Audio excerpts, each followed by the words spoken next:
We do need to get to Boeing. Boeing stock is moving lower. It is one of the lead losers on the Dow 30. The Boeing 737 MAX still grounded months and months as the FAA gathers civil aviation authorities from around the world to look to regain confidence in federal safety procedures after the twin 737 MAX crashes, and an investigation showed that even regulators were not keeping both eyes open. United CEO Oscar Munoz, yes, United Airlines, insisting to shareholders yesterday that he's really confident about Boeing fixing the plane's issues, and he promised to be the first one on a flight of a 737 MAX once the regulators give the green light. But some Boeing whistleblowers not so sure. One retired staffer quoted as saying, "You could not pay him enough to get on any Boeing aircraft due to the ridiculously bad and unsafe conditions he saw and encountered while working as a quality manager in the Charleston, South Carolina facility." And he had told the New York Times that. Whose lead should you be following in the Boeing game of chance? James Hall, known as Jim Hall, former chairman of the National Transportation Safety Board, is joining us. I'll just begin with this one, Jim, and sorry if we have to interrupt you because of the president, but would you get on a 737 MAX once the FAA clears it as safe to fly? I'd want to see how it operates and have some flight experience in the air first. Okay, that's fair enough, and I think that that's a safe bet. But tell me what our viewers, as investors and air travelers, should glean from all that has happened up until now with Boeing and the regulators who are supposed to oversee the safety of them. Well, the leadership at the FAA and Boeing Corporation did not put safety first.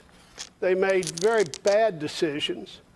They have not been transparent with the problems encountered at this aircraft through the two accidents. And as a result, they've lost the confidence of the international aviation organizations across the world.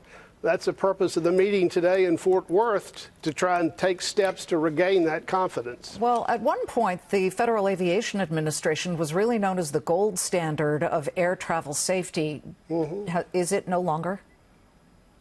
It's going to have to regain that confidence with all of the certification organizations and the airlines around the world.